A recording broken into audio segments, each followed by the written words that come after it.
Wow guys, we have some great news coming from the front lines from Pokrovsk Direction. There you can see Ukrainian counterattack vectors, and Russians have been already cut fully. Between the villages of Shakhove and Novoshakhove, supply lines do not exist any longer. Well, even before, Ukraine cut the Russian supplies here with the help of the drones, but now Ukrainian soldiers physically met each other in this spot. Yeah, you might see that front lines are boiling, so this is the gray area still, so some of the Russians could be even here, but finally Ukrainian presence is also there. So for Russians, it is absolutely not possible to supply their army group over here and also in Kucherev Yar, where, by the way, we have the confirmation of the cleared area from the Russian troops. Here there could be some of the presence of Russians, and Russians still keep control over the part of the Kucherev Yar, or it's better to say the forest spot, and they are being supplied there with the help of the drones only. Well, I hope that Ukraine will get rid of this encirclement very soon and concentrate efforts on the next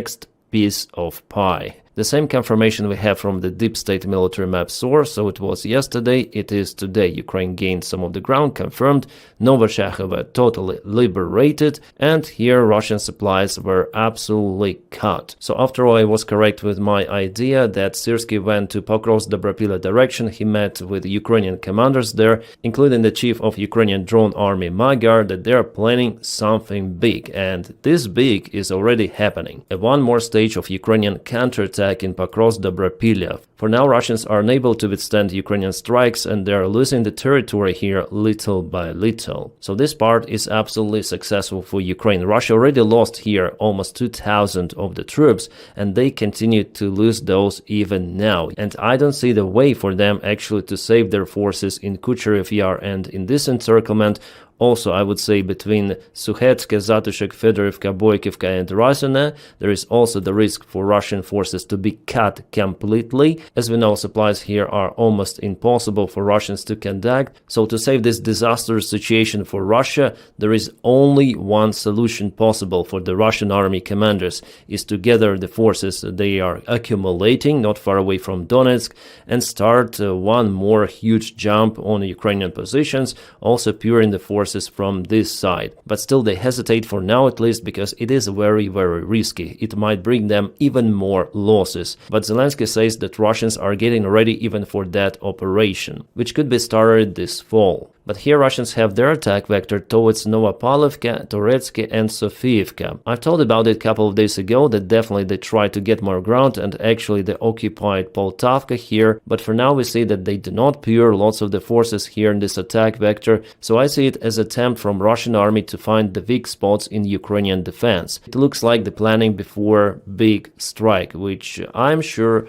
will happen, but whether it's gonna happen this month, well, we'll see. The idea for Russians here is to cut Ukrainian supplies to Sofiivka and to this entire region, and also jam Ukrainian army in Shakhove, but Russians themselves, they have a desperate situation this spot between Shakhove and Novoshakhove, so I see that they will not be able to attack from the south or from the west. Yeah, it's not possible, they don't have enough forces here. That's why even if Russians advance to, for example, Sofiivka and cut this road, well, it doesn't mean the encirclement of Ukrainian army, because actually towards west there are just minor groups of the Russian soldiers which are now being trapped. But in general, I think Ukraine will also counterattack Russian forces in Poltavka, causing them to stop. And yeah, for the last couple of days, they haven't propelled here, so it was not the major operation of Russians. Again, some of the small sabotage groups, but still sometimes they also may possess threat for Ukrainian armed forces. So the next step for Ukraine would be probably to cut those enclaves that Russian army created with the help of the drones, artillery, even aviation. Ukraine will kaput them, or they would force Russians to surrender. But I saw multiple of the videos how Russians do not want to surrender, even if they are encircled by Ukrainian forces. Yeah, there were multiple of the images published by our warriors online on YouTube, including, yeah, with some of the restrictions, but you can watch those videos of how our troops go to the villages, to the buildings, and Russians are hiding underground, and they are throwing grenades from their cover. And yeah, they receive also some of the grenades to their cover, and they are being kaputted. They simply don't want to surrender in many of the occasions. I don't know how they were brainwashed for that. Maybe Russian commanders tell them that Ukraine tortures them in the Ukrainian prisons, but there are multiple of the exchanges showing that Russian soldiers are actually in a good shape. If they surrender, they have food, accommodation, medical care, which is more or less like in a standard prison, maybe sometimes even better. Because Ukraine even converted some of the sanatoriums for those purposes to accommodate Russian prisoners, because there are not enough prisons in Ukraine for all of the Russian soldiers. Alright, and now let's go to the interactive map itself. Here Ukraine shells Russian occupiers. Yeah, most of the strikes are now being performed with the help of the drones. Russians are trying to hide in the villages, in the bushes, but thermal camera may find them quite well. So here Russians who were unlucky and were trapped in a Kucherev yard, they received some of the drone drop support from Ukrainian armed forces. This kind of support helps them to relieve the pain forever. And for sure, those Russians, they have to surrender. There is no way surrender or be flatlined by the drones, because even if they go to their own positions in the south, well, here this area is also encircled. Russians are trapped and there are less space to hide, I would say. There are just fields, tree lines, and the cover, well, it's hard to get the cover here. So actually the situation for Russians in Kucherev Yar, it could be even better. Ruined buildings with basements. Ukraine still hesitates to send infantry forces here, but it is getting closer to the place. And here's the gray area where Ukrainian army was spotted before. But here Ukrainian army is doing its job very slowly, because it has the time, if we speak about this direction, nowhere to rush, because Russians have nowhere to run. Plus, Ukrainian drones continue to operate in this possible Russian enclave, and yes, supplies were mainly cut for Russians here. Let's check out some of the videos or photos with geolocation. Well, here I see some sort of the road, and what was there? Yeah, some of the Russian infantry and a vehicle. Vehicle was kaputted there well before. And there are multiple of the drone strikes also recorded. By the way, not all of the videos are being published to internet, so there are lots of the other things happening. And what is interesting that for the last few days I see the reduction in the Russian activity in Pokrovsk Direction.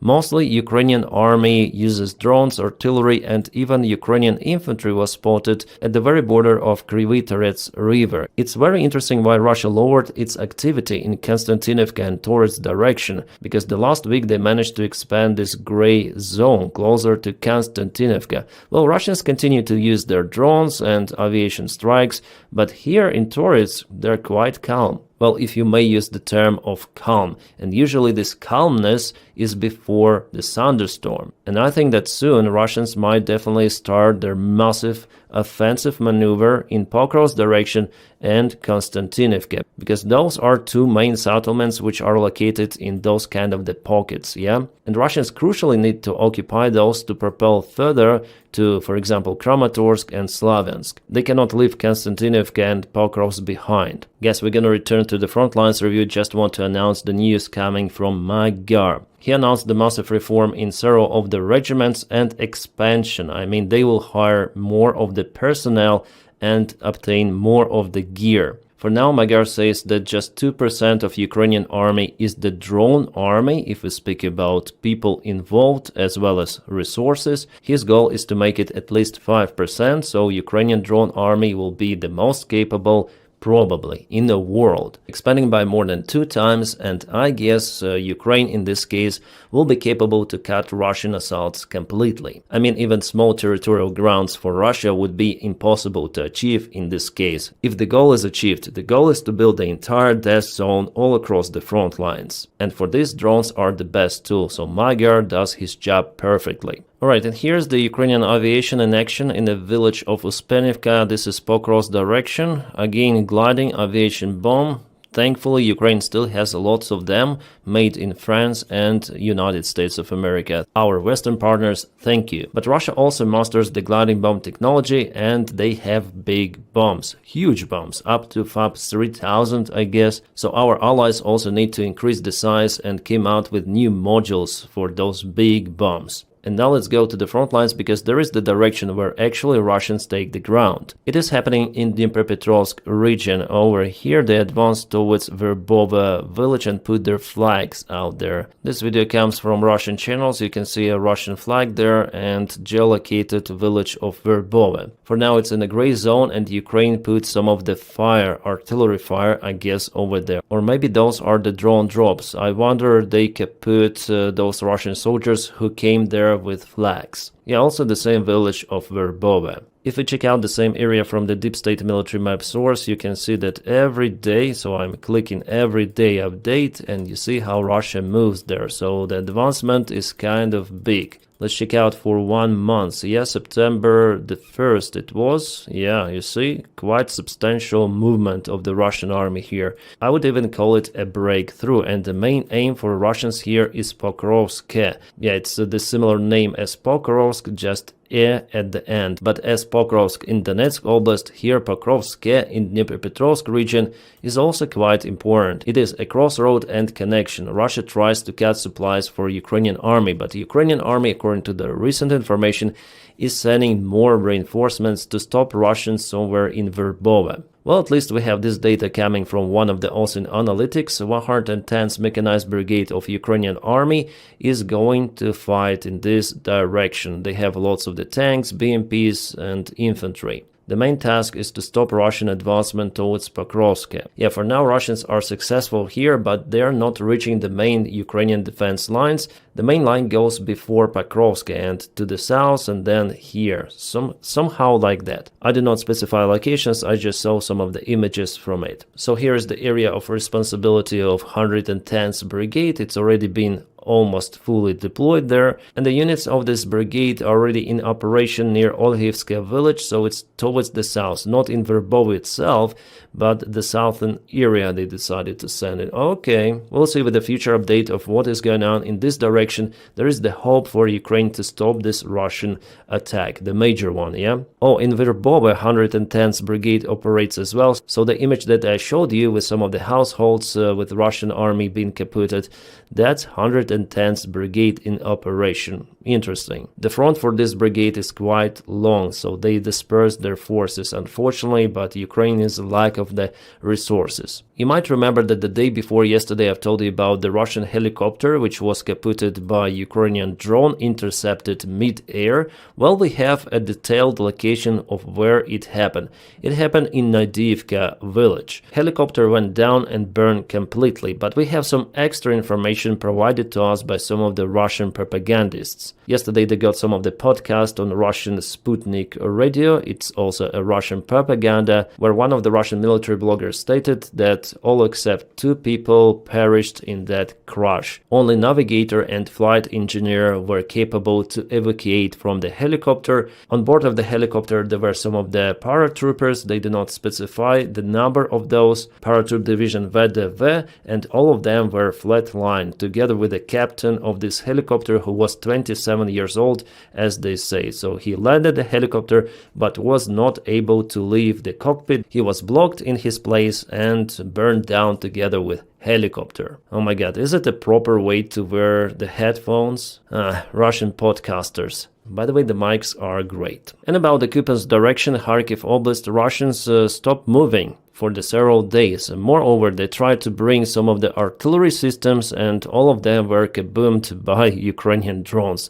I think it's a very stupid idea to bring artillery that close. And even I know that Ukraine has significant amount of the defense forces near Sinkivka. So of course Ukraine fired to all of those systems and they've been cancelled. Speaking about the Kupiansk city, Russians control the northern side of it, and Ukraine controls the central part and the rest part. And now Russians are trying to get to this road to cut supplies for Ukraine in Kupiansk. Let's check out Ukrainian drone operations. D-30 Garmata, it means artillery, was kaputted, and also tank. Yeah, tank was spotted over there and later on was kaputted. Awesome, so not just artillery. 2 artillery cannons and 1 T-72 tank. Geolocated and confirmed at this place. Awesome. As for the rest of the front lines, no significant changes. And then this very big YouTuber called Dennis. He gave me a shout out and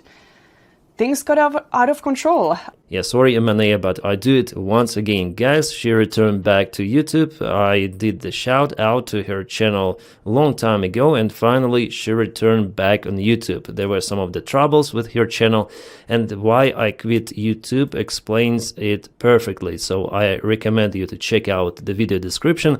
I will put in the first line the link for her channel, I guess exactly for this video, and you'll find it out. Together with Imania, we collect some of the funds for Ukraine. Sometimes then I have streams. We already bought with you a fire truck which was delivered to Zaporizhia, as well as 4 of the vehicles which also were delivered for Ukrainian forces. We do it via my Finnish friends, and Imania, she is from Finland herself. So again, Nordic perspective, that's her channel. Subscribe for it. The link is in the video description just below. I'm very happy that Imania restored her channel, because after all she likes it as she describes. And guys, thank you for your kind support on my Patreon and membership of the channel. Without you, I wouldn't be able to film all of this content on YouTube. And today I filmed this Frontline update, but later on in a few hours I'm gonna film one more video telling about the news around Ukraine and not only. And as usual, I wish you all a peaceful sky wherever you are,